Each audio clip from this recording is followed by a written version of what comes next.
We will now call in order the Committee on Finance. We have several bills we need to hear. 1, 2, 3, 4. 7 bills to be exact. Give me a second. Thank you all for your patience. We're going to ask the clerk to read the title. We expect to act on all bills. We may have issues with regard to one, but we still want to have our public hearing on all. We'll ask the clerk to read the title of the first bill. Bill number 170015, an ordinance amending section 19-1703 of the Philadelphia Code entitled Refunds regarding credits and due dates of all under certain terms and conditions. The chair notes that we have a quorum. To my right, Councilman O. To my left, Councilman Greenlee. Councilman Dom. We also have, and we thank her, Councilwoman Maria Canone Sanchez here. And we thank them all. So you read 1-5 as, okay, going down as opposed to the first one listed. But we will begin then. Refunds and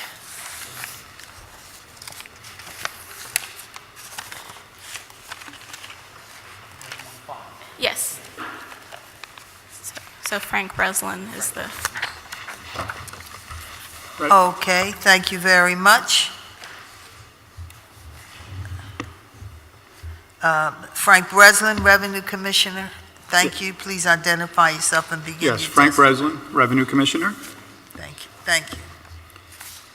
Good afternoon, Chairwoman Blackwell and members of the Committee on Finance. I am Frank Breslin, Revenue Commissioner and Chief Collections Officer. Thank you for the opportunity to testify in support of Bill 170015, which amends Section 19-1703 of the Philadelphia Code entitled Refunds regarding credits and due dates, all under certain terms and conditions. I would like to thank Councilwoman Parker for agreeing to sponsor this bill and for bringing it forward for a hearing today. This bill clarifies that a taxpayer or ratepayer has only 3 years from the later of the date a liability or debt is due or the date it is paid to apply for a credit on their account. At present, the code clearly states that refunds may only be sought for 3 years. Without this change, taxpayers or ratepayers arguably would be subject to no statute of limitation on filing amended returns on petitions seeking credits, which can be used to offset current and future obligations. We enthusiastically support Bill 170015 to promote consistency with refund and audit practices in Philadelphia, as well as with other jurisdictions, and to protect against unexpected revenue losses that reduce the resources available for city services. The law already limits taxpayer requests for refunds to 3 years, and the department is limited to looking backward 3 years in audits. This change would make the same apply to requests for credits. Because this limitation is on when a credit may be requested, it will not impact availability of business income and receipts tax incentives such as re-entry employment program for returning citizens tax credits that taxpayers are carrying forward from prior years. A 3-year limit for credits would mirror the time limit the IRS, the Commonwealth of Pennsylvania, New York, Delaware, and many other jurisdictions already have in place. A recent Pennsylvania Supreme Court ruling held that business income and receipts taxpayers may apply for a credit indefinitely, even when the law clearly bars them from applying for a refund after 3 years. The intent of our code was always to treat limitation periods for credits and refunds the same way. The bill then restores the code to its intended meaning and restores Philadelphia to the national norm. This measure will protect city revenues, and it will protect regular taxpayers that will not need to pay for the few who avoid their fair share by using this judicially created loophole. Without this bill, the cost would be significant. Already, this one court decision awarded 2 companies more than $6 million in credits from an overpayment made years ago, effectively granting them a refund beyond the statute. The court decision was based on a reading of current law we do not believe council intended. So with this legislative change, we believe there is no threat of another such decision in the future. The administration respectfully seeks your support for Bill 170015 to prevent further large unexpected revenue losses. If the city cannot look further back than 3 years to increase the amount of revenue owed by a taxpayer, it is consistent and fair that taxpayers be limited to that same 3-year look back as is true elsewhere. Thank you for the opportunity to testify this afternoon. I'm happy to answer any questions. Thank you very much. The chair notes that Councilwoman Blonda Reynolds Brown is also present, and we thank her. And now we're going to open our hearing up for questions. Any questions? Thank you very much. Thank you very much. It looks like we Thank get started very quickly. So thank you so much. Now we're going to hear, anybody else here to testify with regard to bill number 170015? Thank you very much. We're now going to go to bill number 170016. Will the clerk read the title of that bill? An ordinance amending Title 19 of the Philadelphia Code entitled Finance, Taxes, and Collections to include transfers between stepparents and stepchildren as a transaction excluded from the Realty Transfer Tax. Thank you very much.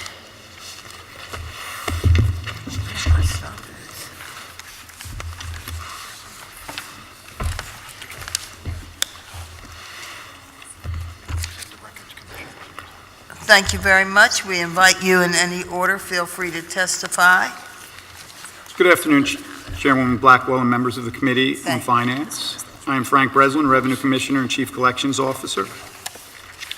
And thank you for the opportunity to testify in support of Bill 170016, which amends Title 19 of the Philadelphia Code entitled Finance, Taxes, and Collections to include transfers between stepparents and stepchildren as a transaction excluded from the Realty Transfer Tax.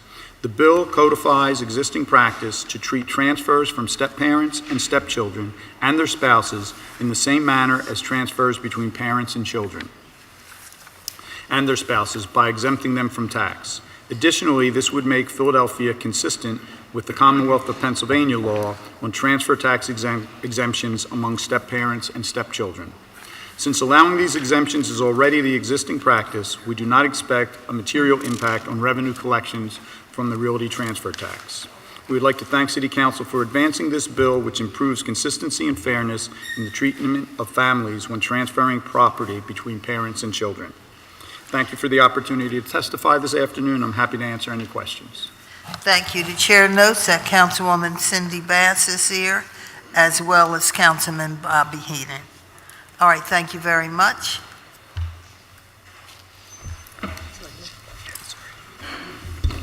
Good afternoon, Council Chairwoman Blackwell and members of the committee. My name is Peter Schneider, and I am a supervising attorney in the Home Ownership and Consumer Rights Unit at Community Legal Services. I welcome the opportunity to speak in support of Bill number 170016, which, as was stated, would amend the Philadelphia Code to put step-parents, stepchildren, and step-siblings on the same footing as other parents, children, and siblings when they transfer property between each other. Community Legal Services was established by the Philadelphia Bar Association in 1966. Since then, we have provided legal services to more than 1 million low-income Philadelphia residents. The Homeownership and Consumer Rights Unit advised or represented approximately 760 homeowners last year on home ownership issues, including issues concerning mortgage foreclosure, installment land sale contracts, reverse mortgages, tangled title, and deed transfers. Would you bring the mic a little closer? Sure. Thank you. I would like to support Bill number 17016, which will correct an anomaly in the Philadelphia Code that requires the payment of the Realty Transfer Tax where it should not be required. This may not be a large problem, but it's nonetheless important to fix it.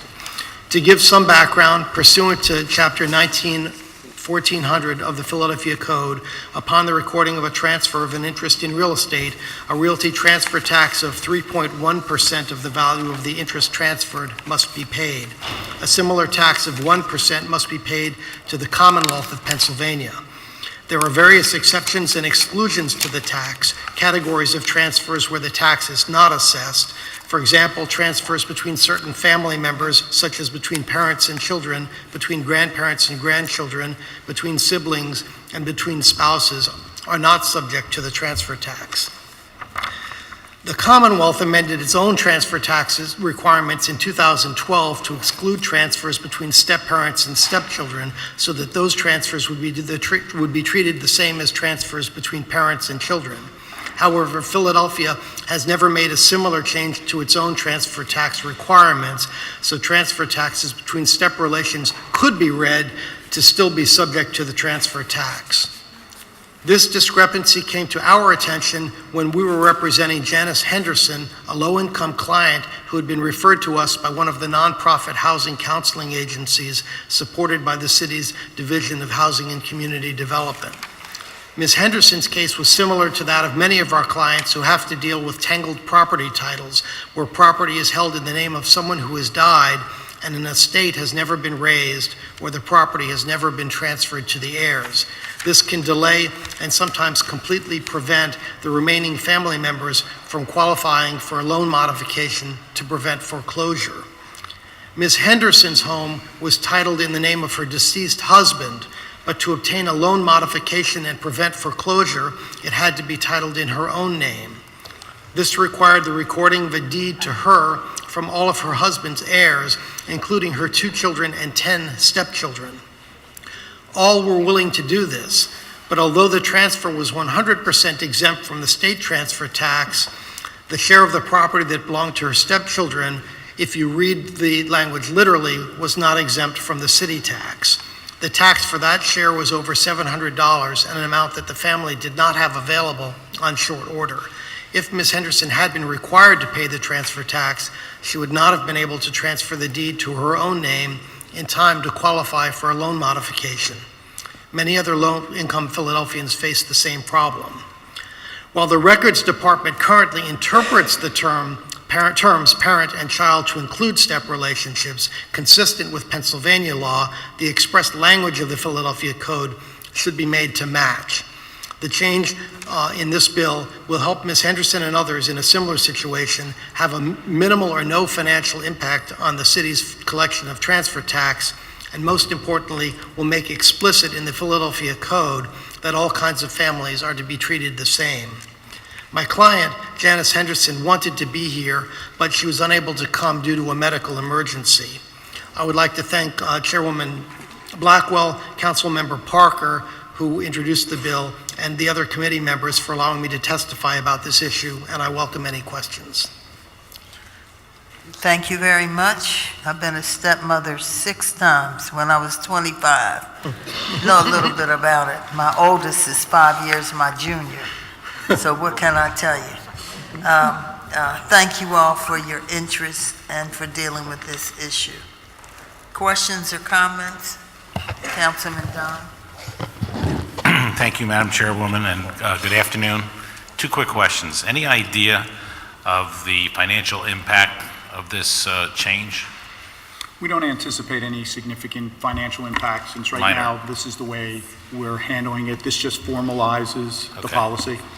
And how do you prevent fraudulent transfers or people saying they are step parents or step whatever? What's the documentation you use to verify that? Our audit unit has staff assigned to real estate transfer tax. They look at virtually every real estate transaction and will ask for substantiation. It gets tricky sometimes of what substantiation you can use when you get into stepchildren, but they usually can work through the process and substantiate that. And the burden is on the taxpayer, and usually the taxpayer is able to, in a bona fide transaction, able to supply the requested information. In the event that they can't, and we feel it's a fraudulent transaction, then we would assess the tax. Is there any kind of identification if you're a step parent that identifies you as a step-parent of a child? You would look at a combination of the marriage certificate between the step-parent and the parent of the child and the birth certificate of the child, Okay. and that would prove it. Okay, all right, thank you very much. Thank you. Thank you, Councilman Squilla, for being here. Councilwoman Parker, and we call on you for your remarks. Thank you, Councilwoman Blackwell, and good afternoon to each of you. Thank you so much for coming today to testify. Just wanted to state for the record, and I appreciate your response, but I wanted to ensure that my colleague, Councilman Dom, knew that in prep for this bill, we inquired with the state about whether or not including step-parents and step-children in the exemption had any impact on revenue collections, and their Bureau of Research replied that there was expected to be a nominal loss, but thus far there has not been a measurable effect from this change. So from a fiscal perspective, I just want to let you know that we did our homework there. In addition to that, I want to specifically say to Pete from CLS, you know the challenges we face with mortgage foreclosure, reverse mortgages, and this is a fix. Although our revenue department is in essence informally following the state's rule, ensuring that our law is in place formally is extremely important to provide some economic security to residents of the city of Philadelphia. So I want to thank CLS for its work, and both our revenue department along with Janice from Community Legal Services, the client. Thank you very much, Madam Chair. Thank you. And the chair notes that all members of this committee are present, all 9 members, and we thank them all for being here. Thank you. Other comments or questions with regard to this bill? All right, thank you very much. We will ask the clerk to read the title of the next bill, Bill number 170025, and ask Mr. Purnell to come forward. Thank you. An ordinance amending Section 10-1000 of the Philadelphia Code entitled Fees to exempt the land bank from paying city recording fees in connection with property it acquires, amending Chapter 16-700 entitled Philadelphia Land Bank to provide for the leasing out of land bank property, and amending 19-1400 entitled Realty Transfer Tax to exempt the land bank and certain transactions involving the land bank from payment of the Realty Transfer Tax, all under certain terms and conditions.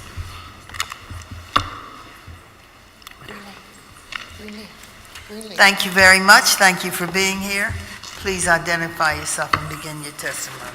Good morning, Chairwoman Blackwell, members of the Finance Committee, members of City Council. I'm Fred Purnell, Deputy Director for Housing and Community Development, and I want to thank you for the opportunity to testify on Bill number 170205. This bill accomplishes 2 things.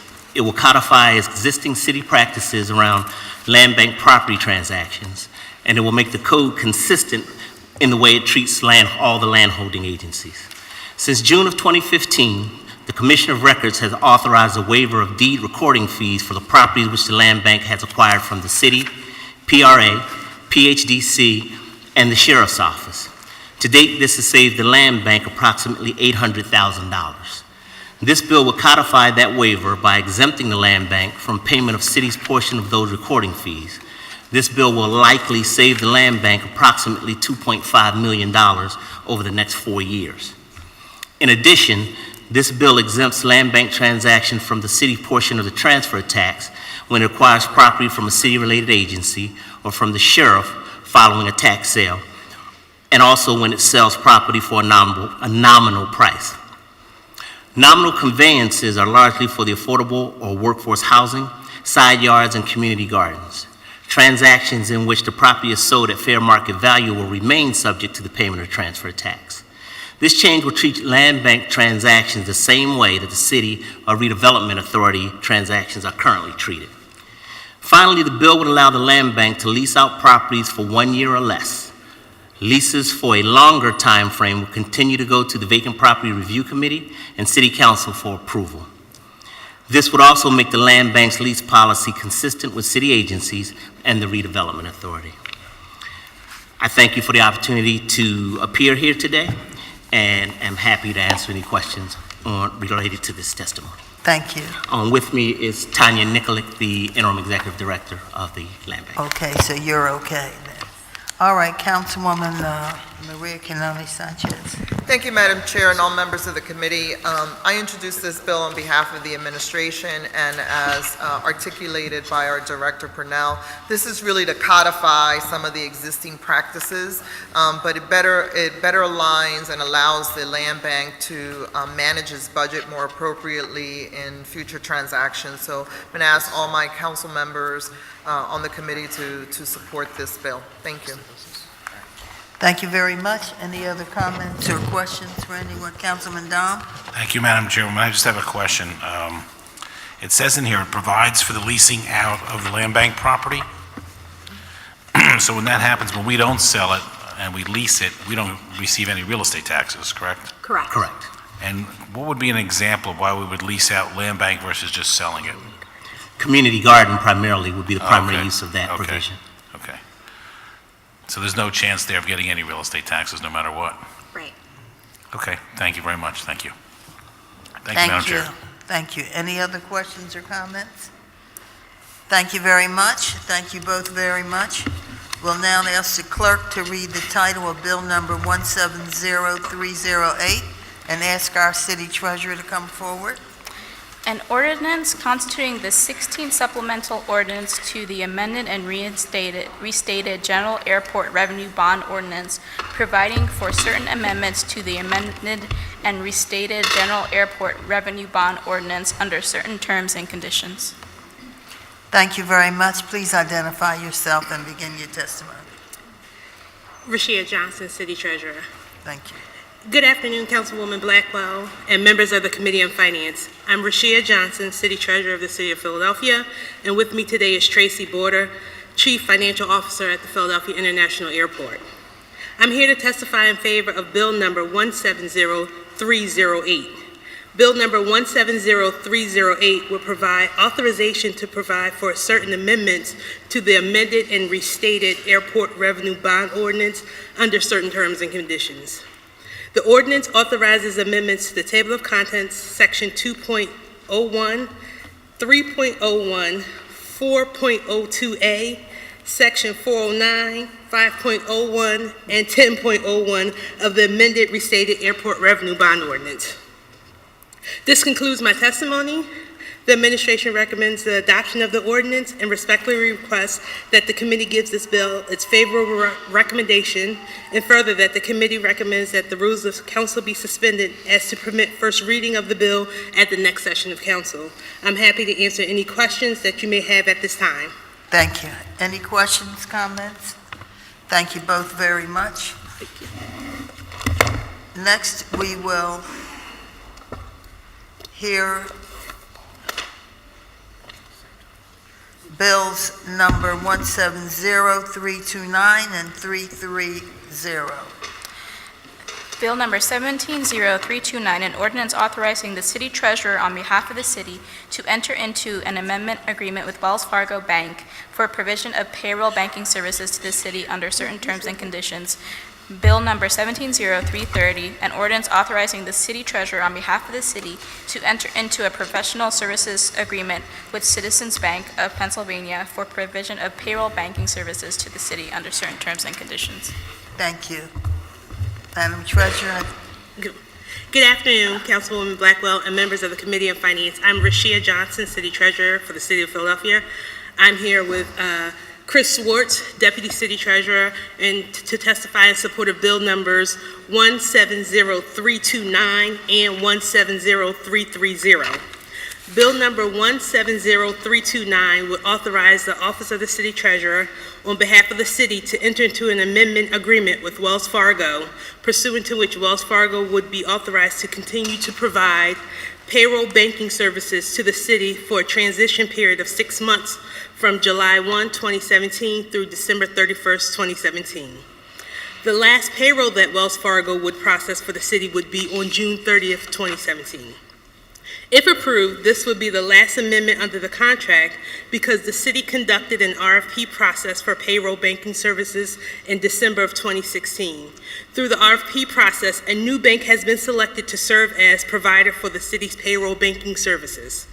The amendment to extend Wells Fargo contract is to ensure an orderly transition period for the city as we undertake the process of moving services from Wells Fargo to Citizens Bank.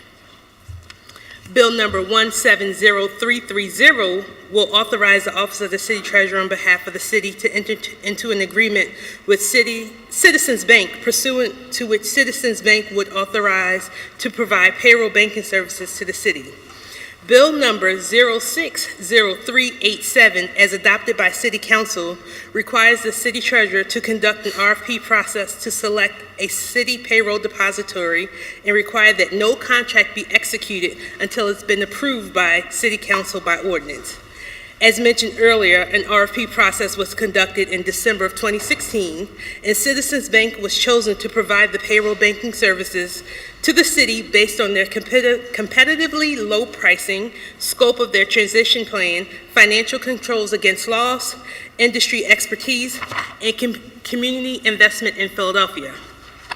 Bill number 170330 will authorize the city and Citizens Bank to enter into a contract for payroll banking services for an initial term of July 1, 2017 through June 30th, 2018. The provisions of the contract require City Council approval of any amendments to add additional terms.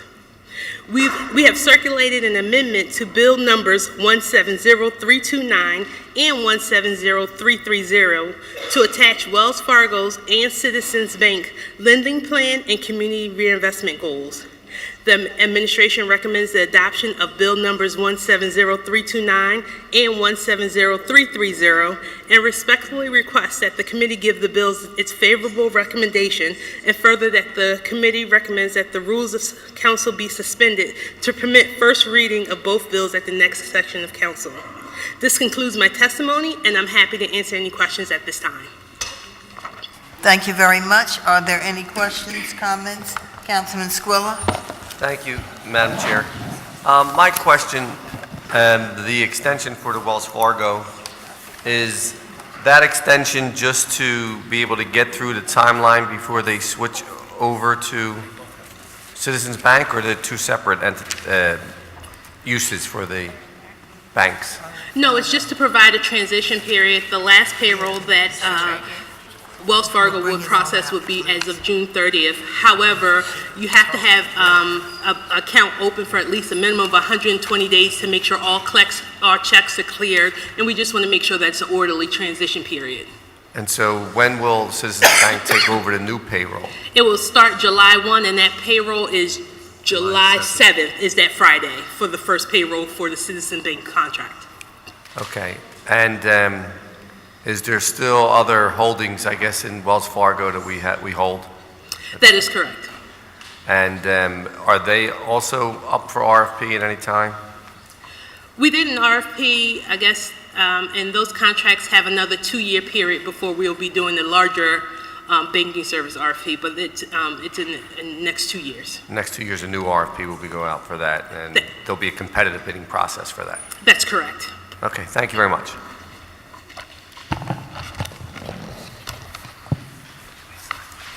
Councilwoman Bass? Thank you, Madam Chair. Just a quick question. Councilman Squilla asked most of my questions already. But just a quick question. Can you give me an idea of what percentage of business this is that we are, in terms of city business, that we are removing from Wells Fargo? The percentage of city business? Roughly.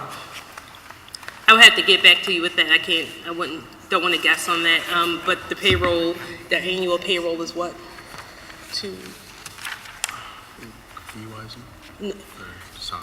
Size or fee-wise? I just want to make sure we get you the right. Size-wise. Size. Yeah. Go ahead. The payroll is roughly about $2 billion a year that flows through the bank. Say again? It's about $2 billion that flows through the bank. Correct. At in any given year, with an approximate holdover of probably about $5 million of float on the checks.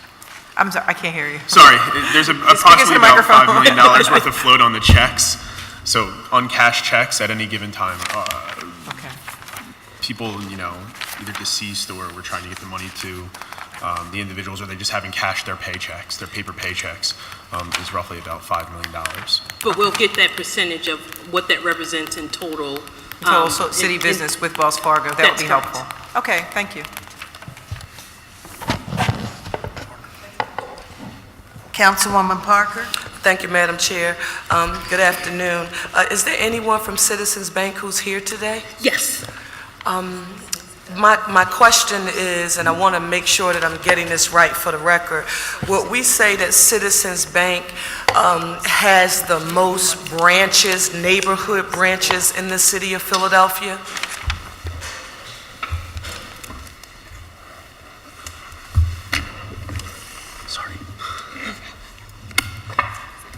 Hello, and good afternoon, and thank you for the opportunity to speak today. My name is Jamila Moore. I'm a relationship manager in government banking.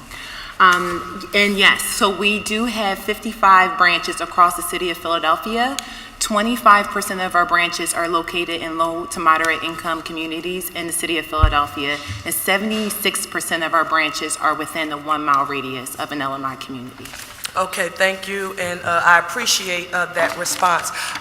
Non-related to the issue at hand, particularly given citizens' physical presence in neighborhoods across the city of Philadelphia, I just wanted to note for the record that last year, this city council passed, and I had the honor of introducing on behalf of our council president, a bill that increased the Realty Transfer Tax in the city of Philadelphia by 0.1%.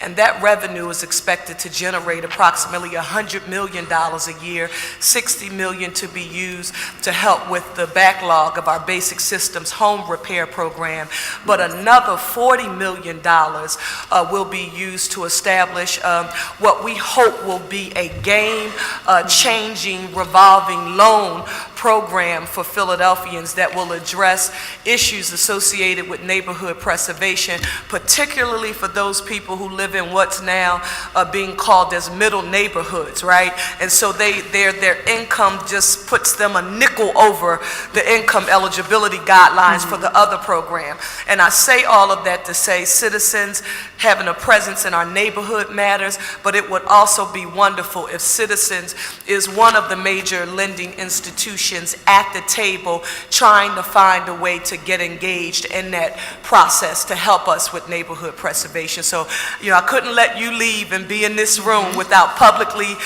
making an ask that citizens find out about our program. Our redevelopment authority is working with a key committee to establish what will be the parameters of that program, but it will be game-changing for neighborhood preservation, and we hope Citizens Bank is in the lead of helping us make that difference. Absolutely, thank you for that. Thank you, Madam Chair. And Madam Chair, for the record, I wish to be recorded as voting in the affirmative for all bills. I have a prior meeting and have to leave. Thank you. We do have, well, we don't know if one of our bills will be held.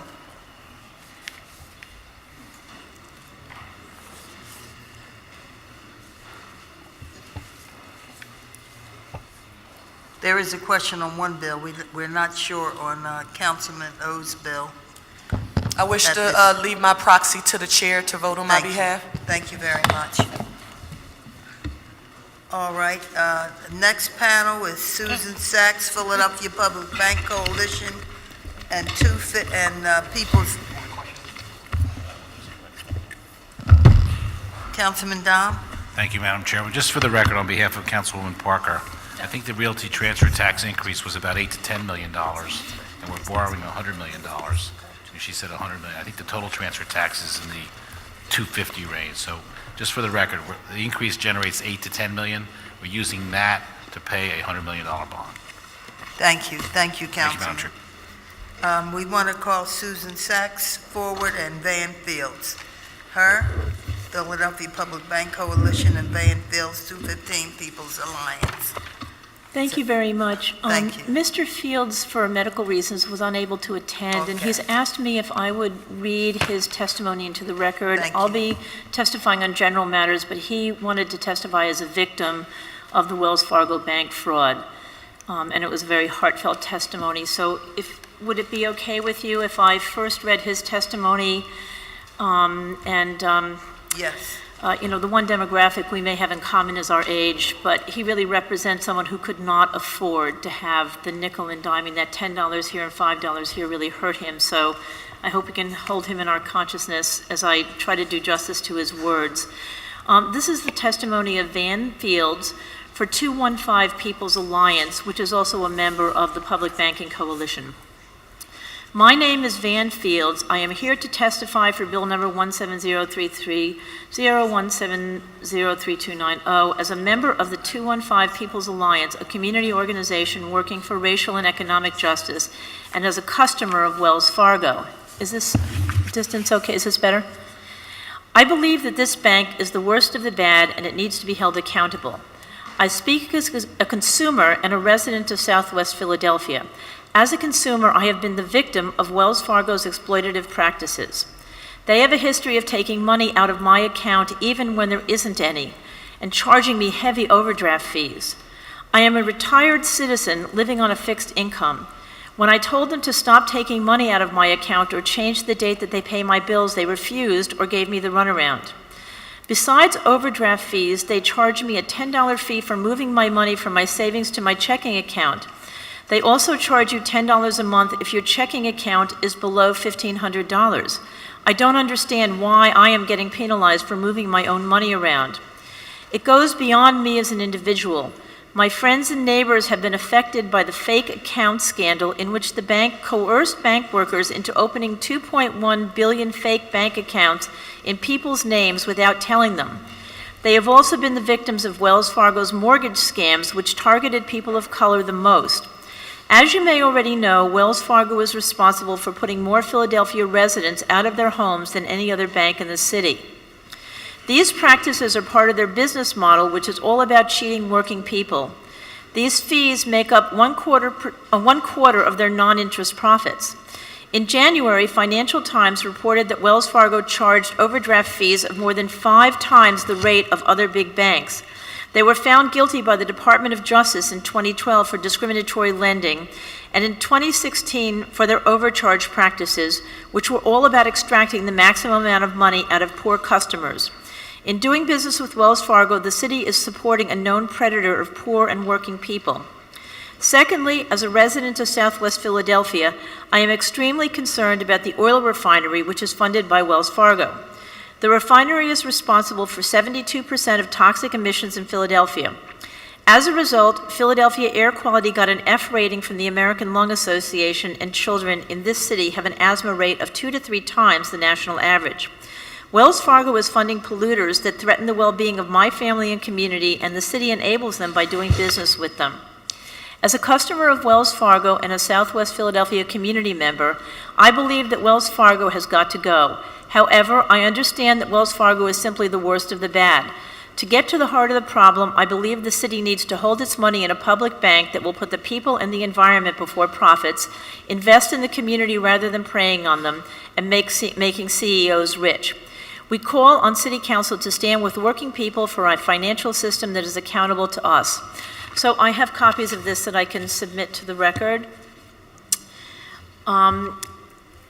And are you taking this? Thank you. And if I may, I'd like to submit my testimony now.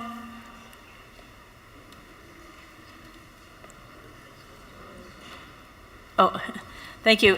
If I may. My testimony is on behalf of the Philadelphia Public Banking Coalition. My name is Susan Sachs. Thank you, Councilwoman Blackwell, Councilman Herndon, and thank you, Councilwoman Bass, for introducing and pulling forward this legislation. And thank you for all of you for considering our testimony. The Public Banking Coalition includes neighborhood networks, of which I am a member, and Reclaim Philadelphia, as well as others, including 215 that I just testified on behalf of. We believe in vibrant public institutions and strong ethical principles for guiding the use of public money. Neighborhood Networks and Reclaim Philadelphia are both grassroots political organizations that work for progressive candidates, promote good government, and advocate for policies that benefit all Philadelphians in terms of economic, environmental, and social justice.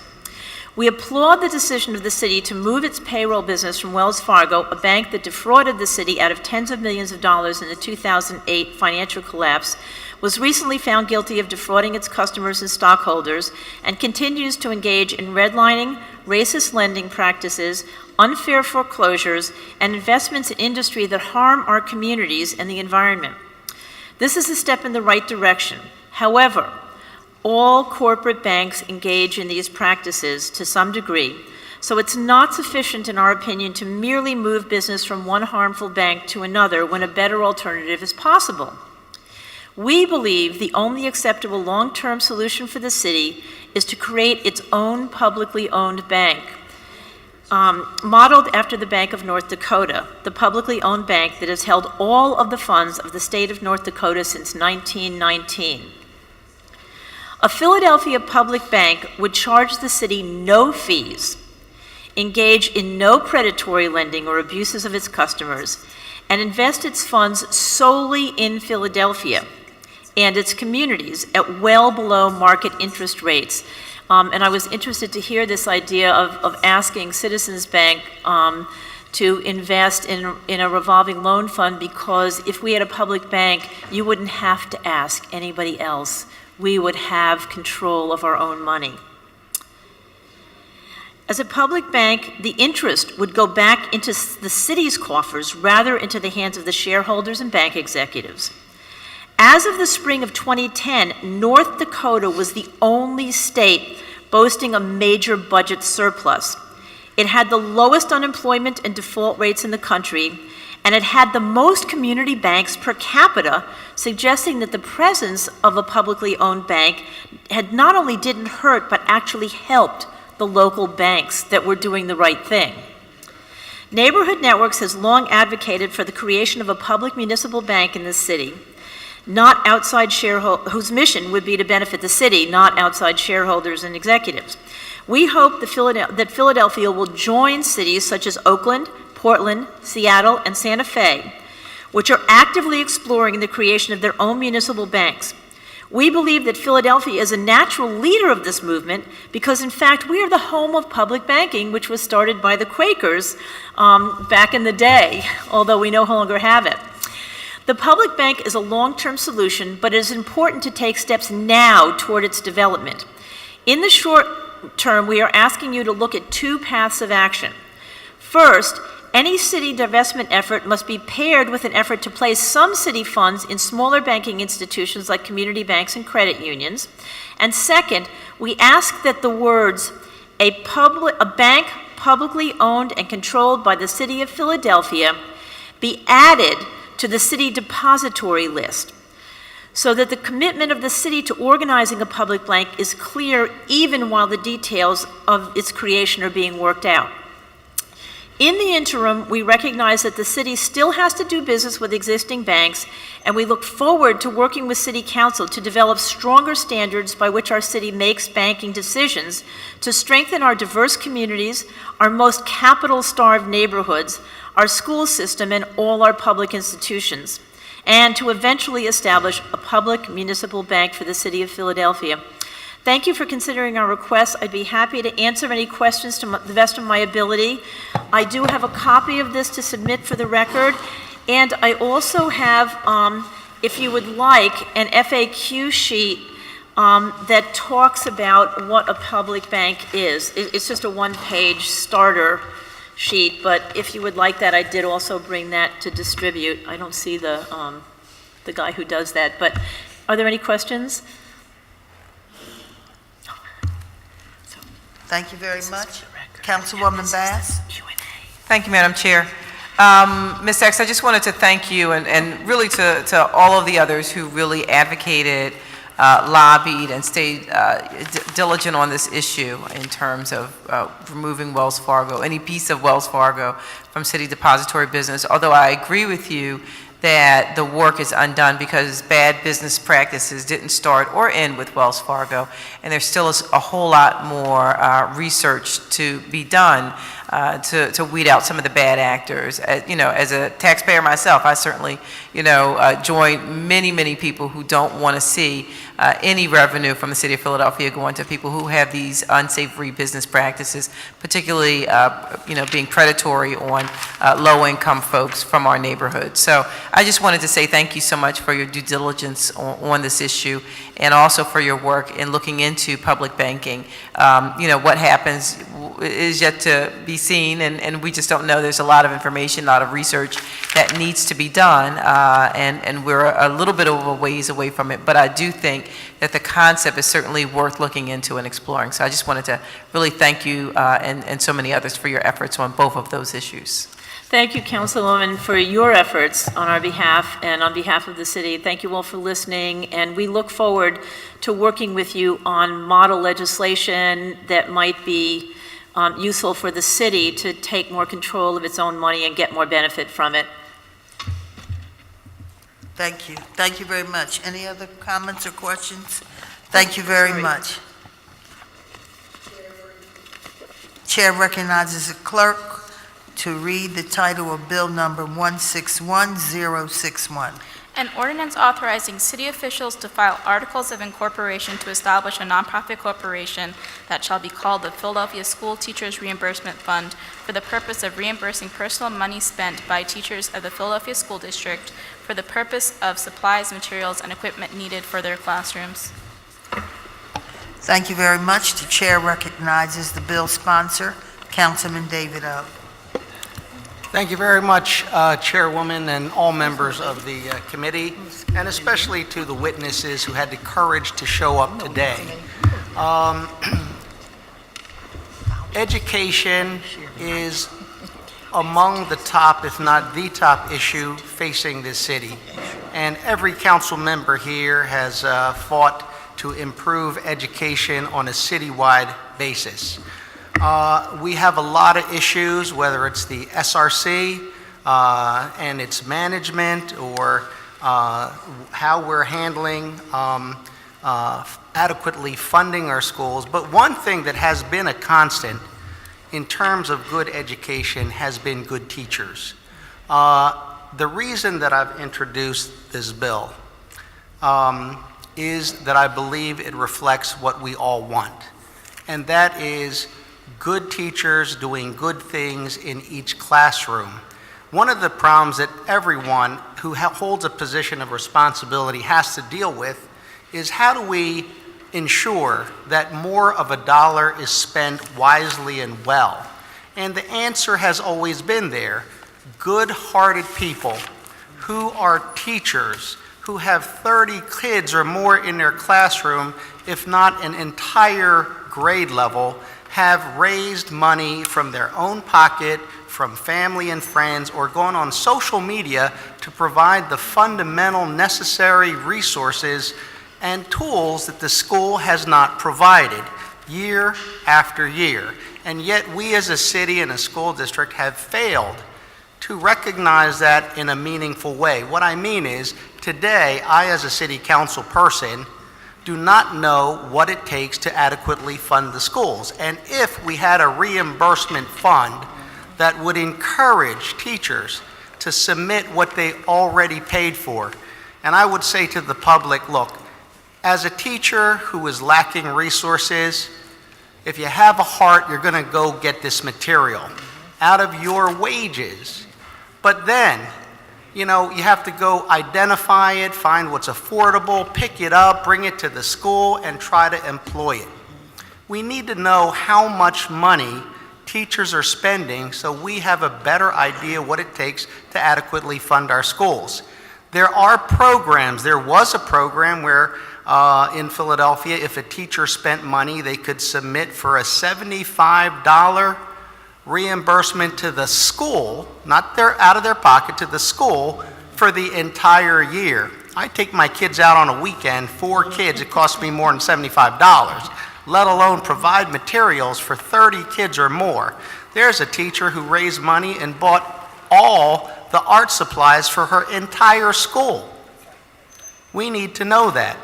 And more than anything, it's discouraging and disheartening to our teaching professionals and others when they're not even given the opportunity to submit what they have spent themselves as a way of saying, this is essential material. My friend, Councilman Maria Quinones Sanchez, told me the story of one of her friends who's a teacher, and she put on her Christmas list, you know, don't get me anything but what I need for my kids.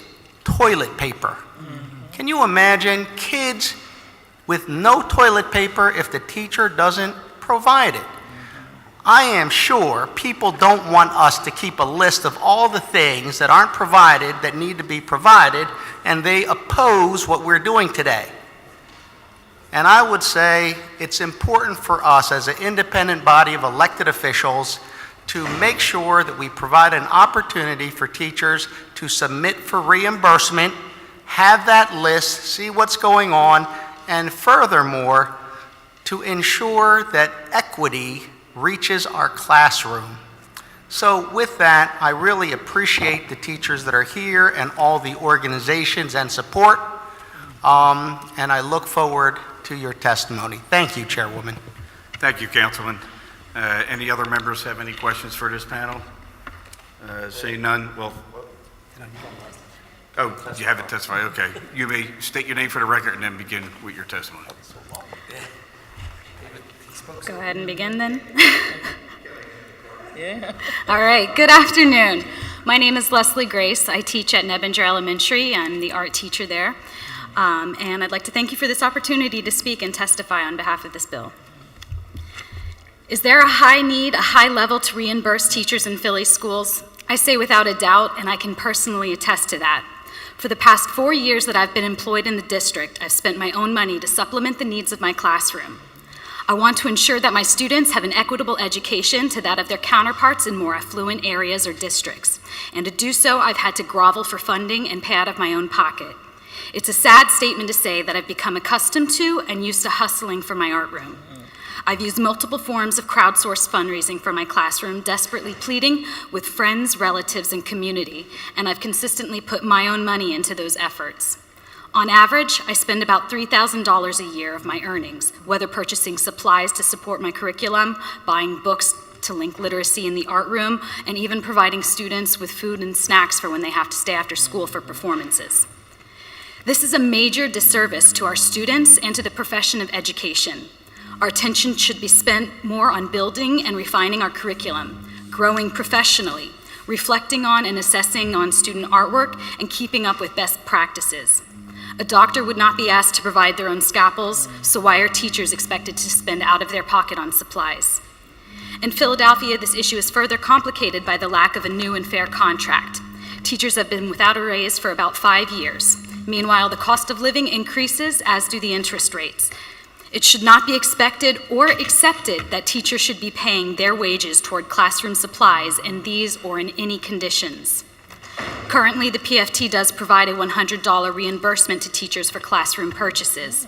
On top of that, there is a $250 education expense deduction teachers can claim on their taxes. Now recall back to the yearly $3,000 price tag I dish out. As you can see, the need is great and the funds to reimburse us is low. Perhaps we could make a statement and buy nothing, let our classrooms be barren, and not have the materials to teach our curriculums. But that would be passing the burden on to our students, who should not have to suffer for the shortcomings of a district or a school's budget. Why should City Council support this bill? If it's not already obvious, the students of Philadelphia deserve a fair chance, an equitable chance to have the best education. Our classrooms should not be empty. Our students should never feel at a disadvantage. Their zip code should not determine their life experiences. Please think of our students and support our teachers. Thank you, City Council, for this opportunity. I strongly urge you to support this bill to ensure the success of our city schools. Thank you. Please state your name for the record and you may proceed with your testimony. My name is Emily Taylor and I am a retired art educator. I want to say good afternoon to City Council and let you know that I, as a retiree, was an art teacher and teacher support specialist for art education for 39 years with the School District of Philadelphia. I want to thank you for allowing me to support and testify this bill that focuses on the Teachers Reimbursement Fund. During my career, I spent thousands of dollars for supplies to support my art program.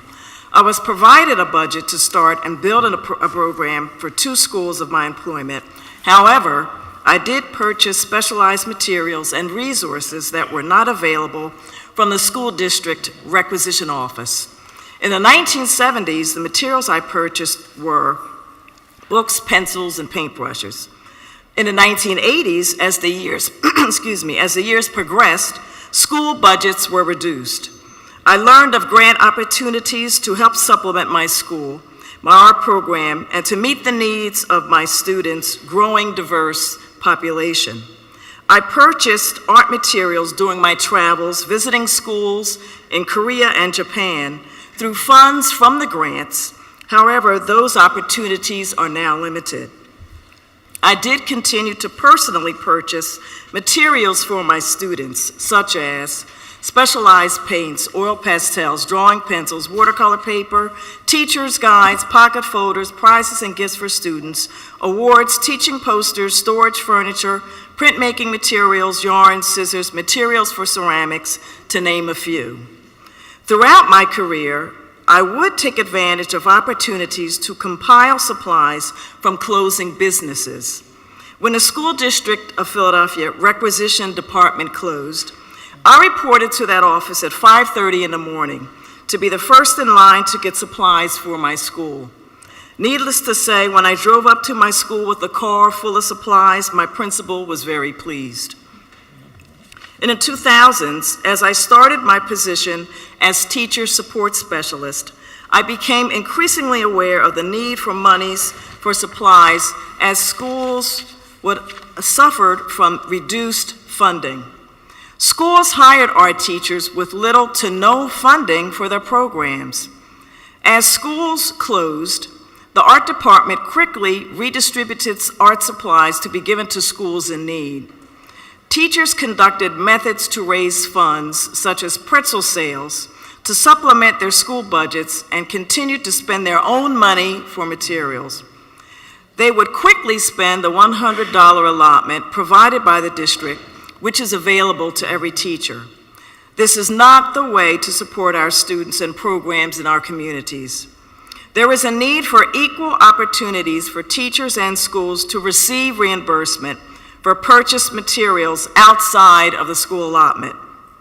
It is my hope that the proposed teacher allotment reimbursement bill is passed to provide such an opportunity because our students and teachers deserve it. I want to thank Councilman David O. for introducing this bill, and it is my hope and our hope that City Council will consider this bill and passing it to help support our students and teachers. Thank you.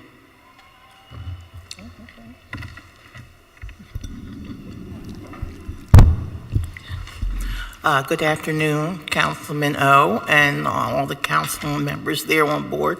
My name is Antoinette Pollard Turner, and I'm just going to be the person that closes this up because the 2 previous colleagues of mine have done an excellent job in really talking about all the issues and all the problems that we are confronted with, or I should say that I was confronted with and the teachers are still confronted with in the school system in terms of providing all the things that our students need.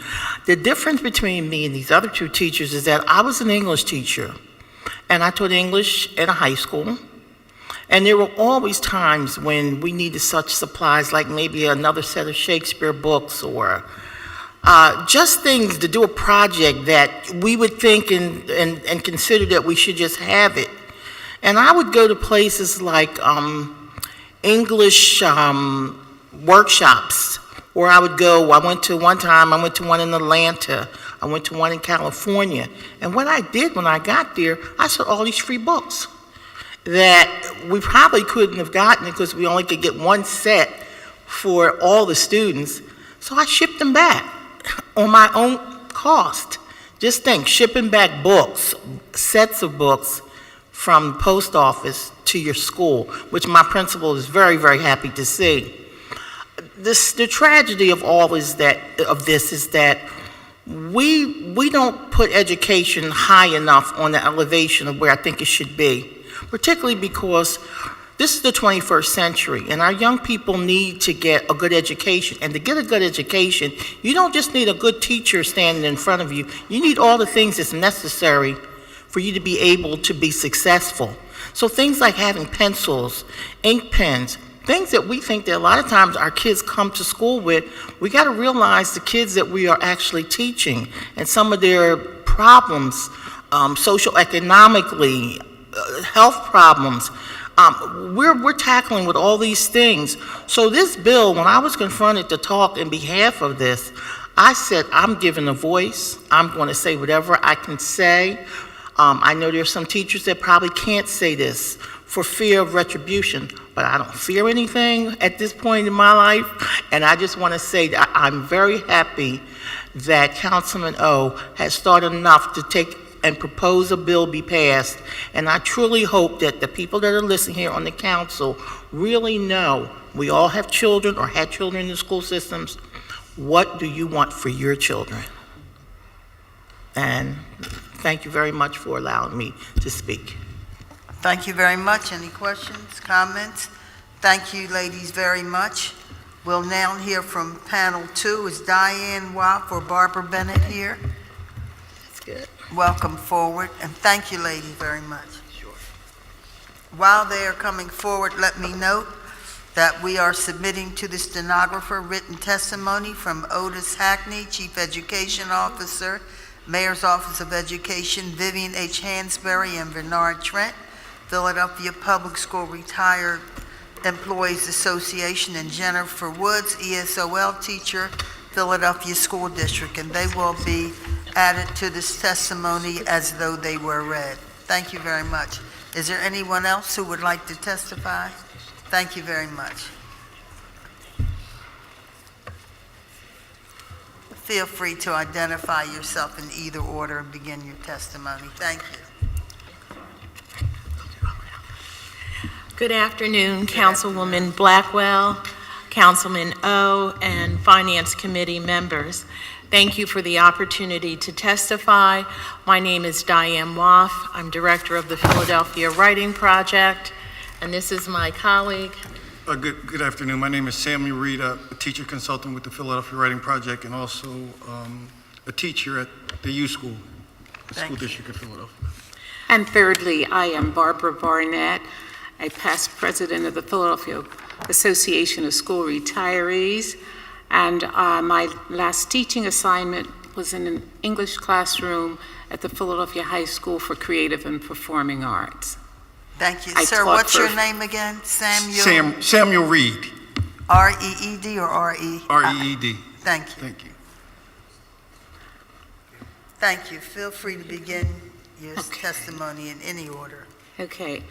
I taught for 43 years in the School District of Philadelphia, and it is my privilege, and I want to say thank you to Councilman Blackwell and to Councilman O and the rest of the committee, Finance Committee, and I would like to say that it is a true pleasure to see this particular bill in our future, or hopefully it will be done sooner than later.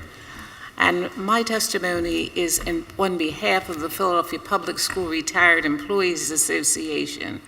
And I have a statement from them in reference to this bill, and I do have some personal thoughts also about the bill that's before us. I want to say thank you very much for inviting us to testify.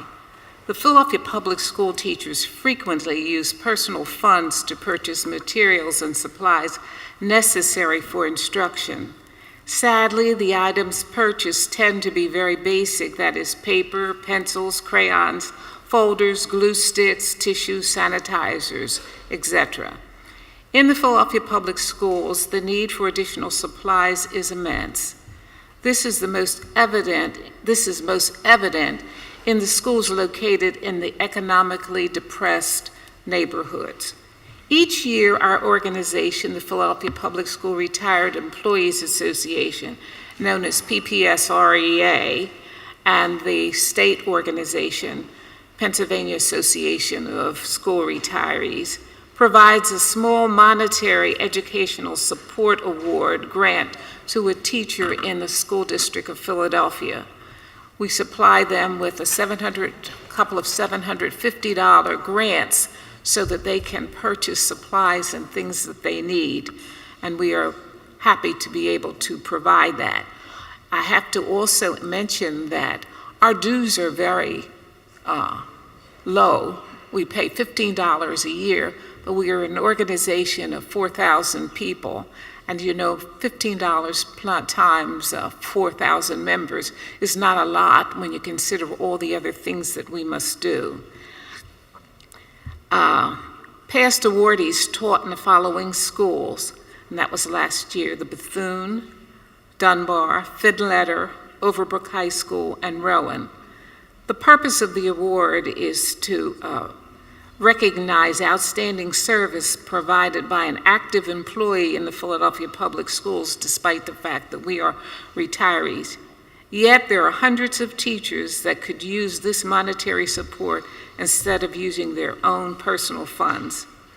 The mere fact that teachers are willing to use personal funds for basic classroom supplies is a testament to their dedication to the students, but also an indictment of a system that puts them in a position that requires them to use personal funds for basic supplies. The need for the replenishment of basic supplies increases as the school year progresses. The key to mitigating, if not remediating this issue, requires an in-depth analysis of budget allocations as determined by the CFO of the School District of Philadelphia. A return to a district-wide program is needed to address this issue on a systematic level.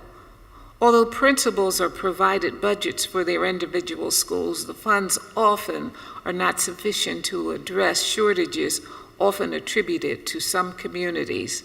Parents having meager resources for school supplies makes this necessary. Thus, there should be a per school allotment, per teacher allotment, and a per student allotment for funds. At one time, each teacher was entitled to a reimbursement of $100 out of the school budget to augment the purchase of supplies. That resource may have been lost to budget cuts to education that prevented teachers from receiving a contract or raises over the last few years. It's just unconscionable. If the School District of Philadelphia cannot return to a district-wide budget allocation program to address the issues of limited supplies, perhaps City Council, in collaboration with other friends and supporters of public education, can set up a program that offers awards and grants that provide teachers reimbursement on a systematic level. Clearly, this is something that is sorely needed for the teachers as well as the students. It would be an immense asset to teachers, students, and the community. The Philadelphia Public School Retired Employees Association lauds and supports the Councilman O's efforts to authorize City Council to file articles of incorporation to establish a nonprofit corporation with the name the Philadelphia Teachers Reimbursement Fund. We thank you for hearing our request and hopefully getting some action. Thank you. Thank you very much. Questions or comments? One more testimony. Oh, I'm sorry. It's Sorry, okay. sorry. Thank you. Thank you very much for the opportunity. On behalf of the teachers in the Philadelphia Writing Project, I'm honored to speak in support of Councilman O's bill to create a fund to reimburse teachers for money spent on school supplies for the classroom. Many teachers in the Philadelphia Writing Project network spend over $500 or more even before school starts, paying out of pocket for supplies they need to do their job, as well as creating a warm and inviting classroom environment for their students. In elementary schools in particular, this starts with creating bulletin board displays that remain vibrant throughout the year. One of our members, Andy Newell, a second grade teacher, began the year by spending over $200 buying fadeless design, bulletin board paper, decorative border trim, vinyl letters, and cut-out images to make the 4 bulletin boards in her classroom come alive to inspire student creativity and imagination. She also purchased clothespins to hang up student work and 3 boxes of Pendaflex folders, which cost $25 each, to organize weekly work centers and to file student work, as well as basic school supplies for the class. $30 for a 1,000 ream sheet box of lined paper, 3 12-pack bundles of composition books for her students, $60, file folders for each child, $10 for a box of 100, as well as pre-sharpened pencils, 144 in a box for $15. Andy also spent her money to replace the worn, tattered area rug in her classroom because there was no money in the school budget to buy a new one. Her students spend a large percentage of their time on the carpet for morning meeting, reading independently, learning vocabulary, practicing phonics, and other learning activities. The rug really helps to build community and makes her class read alouds and small group work an intimate, fun experience for her students. The rug alone costs $516. In September, her students entered a well-resourced classroom with an inviting, colorful carpet as a focal point. But in October, after the district's leveling process, Andy was transferred to another school and didn't have the heart to take down the bulletin boards or remove the supplies she purchased for her students. While she took the carpet, she had to start all over again, leaving one high-needs school to take up residence in another. Unfortunately, Andy's story isn't unique.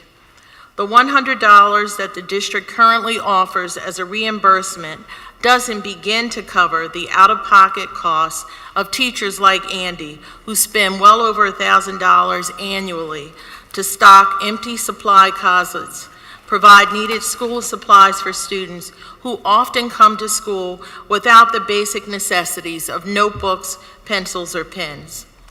The Philadelphia Writing Project fully supports Bill 161061, and we respectfully ask the committee to vote this bill out of committee with a favorable recommendation. Thanks again for the opportunity to testify, and we are happy to answer any questions. Thank you very much. I'm here to support the writing project. Thank you. Thank you very much. Is there anyone else who would like to testify on this bill? Thank you very much. Thank you all very much. Councilwoman Blondell Reynolds Brown?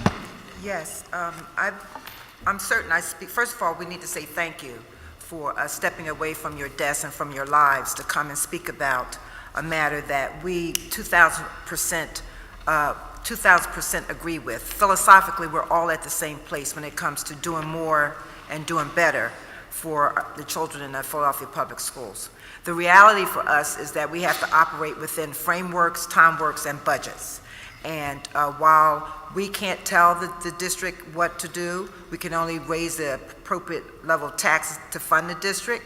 That brings with it constraints. Additionally, I do have some questions for the sponsor of the bill to get some more information on the record so that we can better understand what we want to step into. But we appreciate your voice, and as I said, I think I speak for all members for acknowledging the noble intent of the bill. So thank you all for standing up and showing up to speak on behalf of our city's children. Thank you. I do have a few points of information, Madam Chair. Is anyone here from United Way by chance to give us an update or back intelligence on the existing Education Supplies Fund? Bill sponsor, could you speak to that? Sure. Yes, I will. Let me just get my notes here.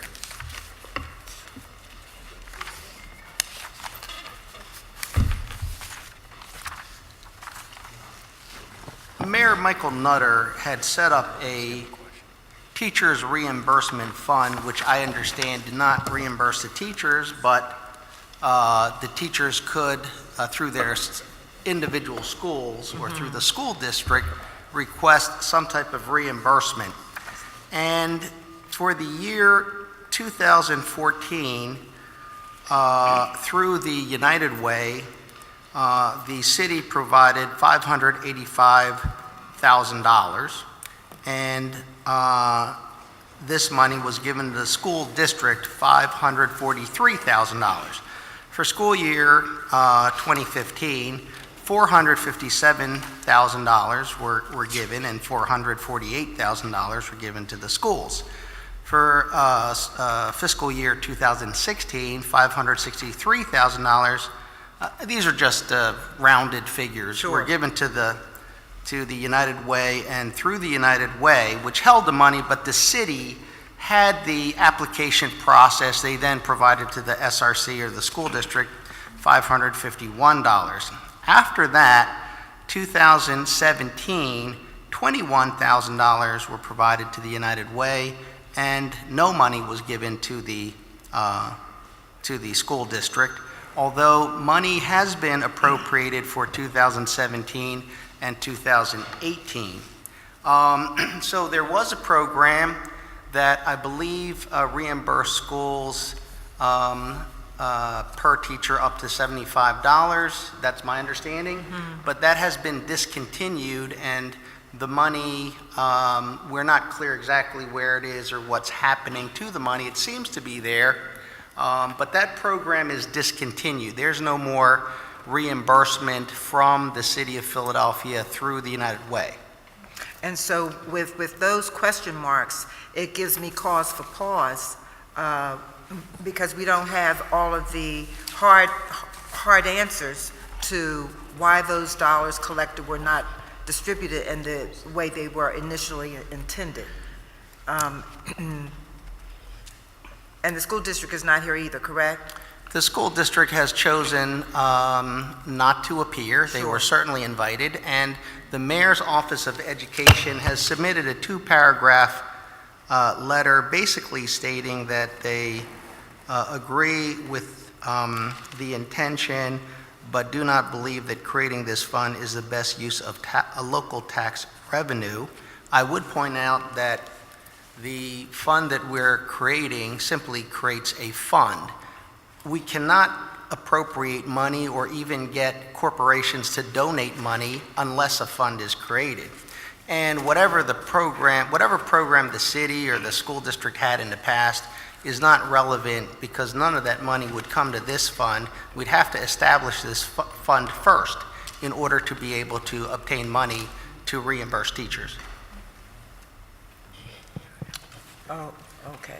I'll leave it there for now. Thank you. Thank you. Councilman Heenan? Thank you. Excuse me. Thank you, Madam Chair. And first, I want to thank you all for coming in and testifying. As council members, we certainly see the daily challenges that our teachers and the struggles that our school district and PFT members go through on a daily basis. And with a contract that's long overdue, it's 5 years that hopefully with the persistence of the administration and every member of City Council, that we come to a contract resolve. And I think that's the most important thing in my pursuance of how the school district and PFT can come together is we got to get this contract done. But the pause for cause, as Councilwoman duly stated. So first of all, thank you. I got off, I digressed a little bit, but thank you for being here. Thank you for what you do every single day, and I understand that. As a matter of fact, I help buy supplies for a couple of schools in my district, and I know, Councilman Dom has done tremendous work with his contributions to the school district individually. The pause for cause for me here would be, in the budget this year, in the last couple of years, you see an allocation for an education fund, 16, 17, and 18, appropriating $200,000. For me, and specifically for the education fund, to me, I think we need to take a step back and find out, we're appropriating resources for an education supplies fund, all right, which is needed. Well, we need to find out, are those supplies being purchased? Are the teachers being reimbursed? Who's not being reimbursed? What is being submitted?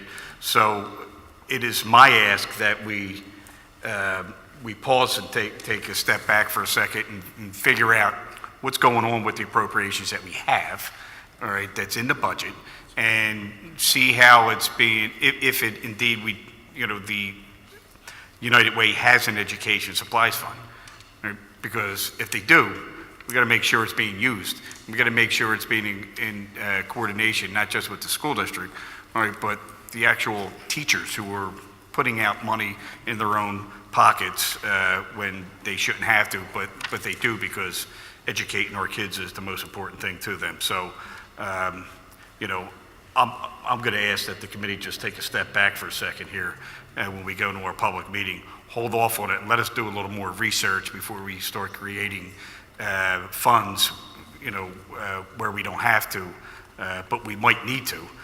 Let's find out what we do have and the money that's being allocated and appropriated. I want to make sure that it's actually going to the fund.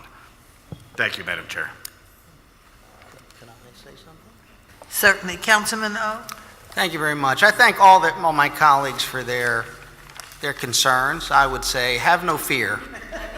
We have known for years and years and decades, and if not more than decades, that the school district of Philadelphia does not provide fundamental supplies, typically on a basis of which neighborhood you're in. But even good neighborhoods, teachers have had to go out and purchase the materials to educate children. I got 4 kids. They're a handful on a Saturday, let alone 30 kids that you got to educate, keep their attention. You can't do it just talking. You got to have supplies, materials, resources. I would hope technology that suburban communities have, but I understand why teachers go out and buy this stuff with their own money. Call their mom and dad, their best friend, go on social media.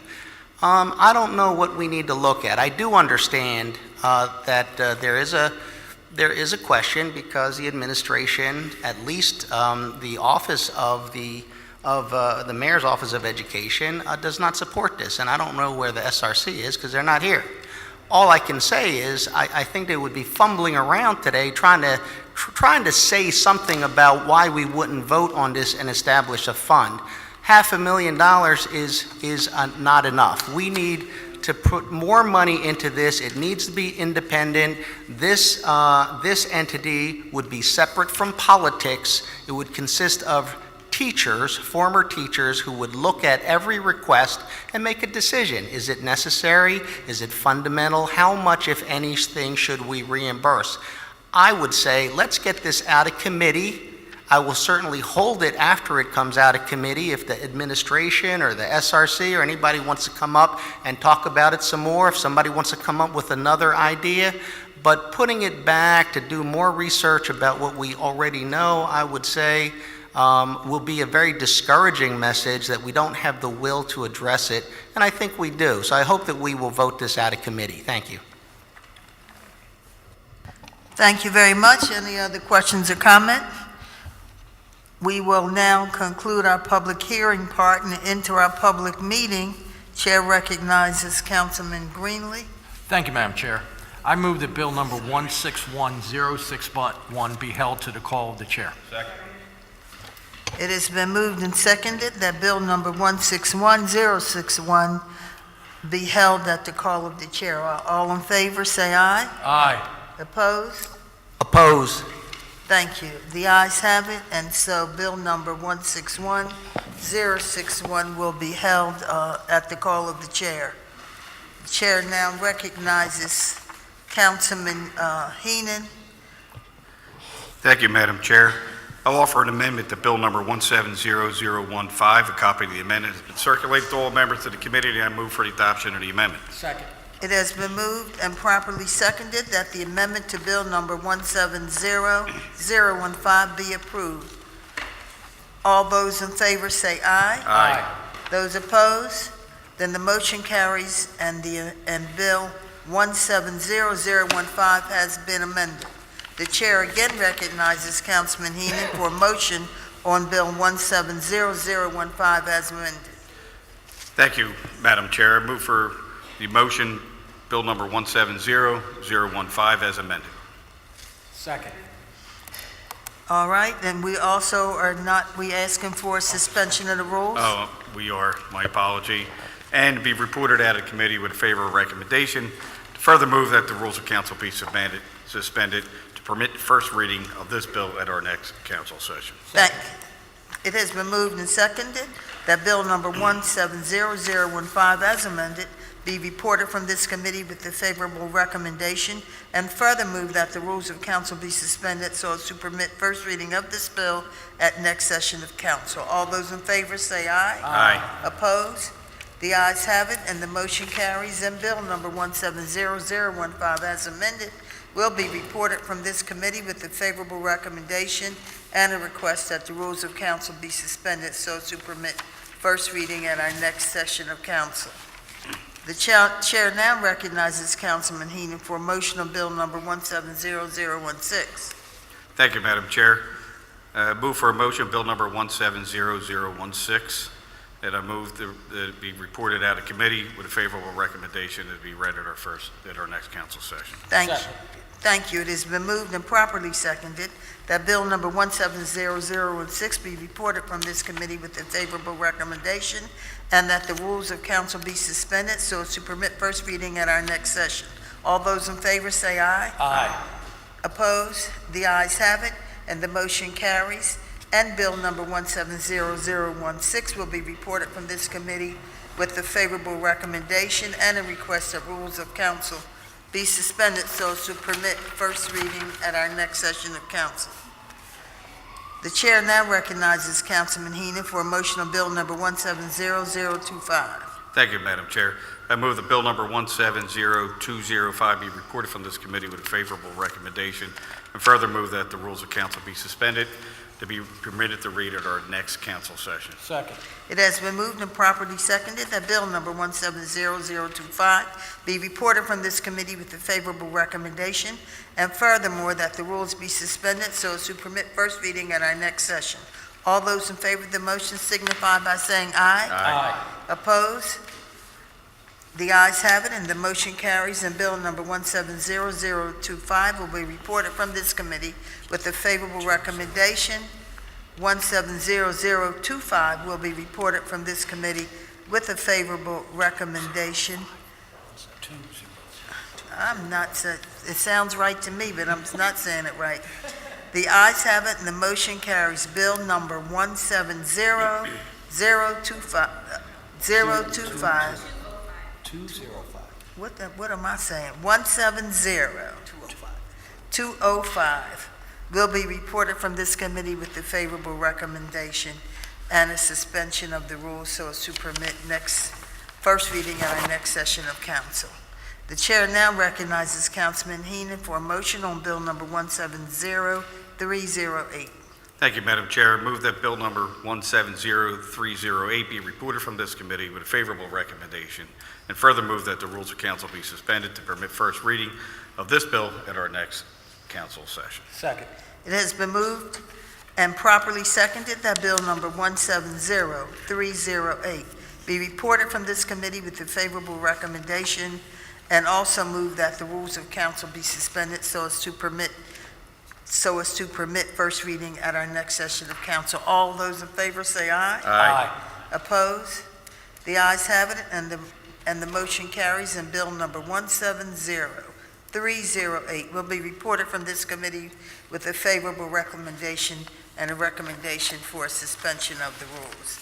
The chair now recognizes Councilman Heenan for a motion on Bill number 170329. On an amendment to, a motion on the amendment to 170329. Thank you, Madam Chair. I offer an amendment to Bill number 170329. A copy of the amendment has been circulated to all members of this committee, and I move for the adoption of the amendment. Second. It has been moved and properly seconded that the amendment to Bill number 170329 be approved. All those in favor of the motion will signify by saying aye. Aye. Opposed?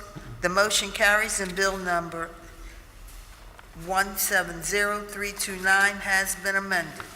The chair again recognizes Councilman Heenan for a motion with regard to Bill number 170329 as amended. Thank you, Madam Chair. I move that Bill number 170329 as amended be reported from this committee with a favorable recommendation, and further move that the rules of council be suspended as to permit the reading of this bill at our next council session. Second.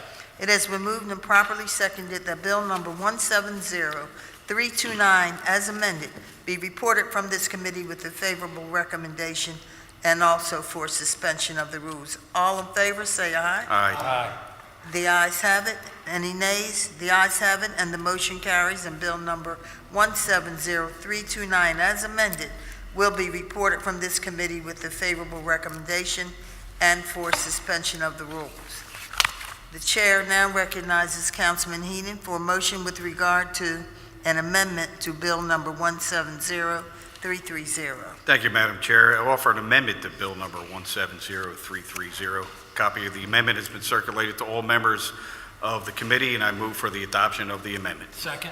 It has been moved and properly seconded that the amendment to Bill number 170330 be approved. All those in favor say aye. Aye. Those opposed? The motion carries, and Bill number 170330 has been amended. The chair again recognizes Councilmember Heenan for a motion with regard to Bill number 170330 as amended.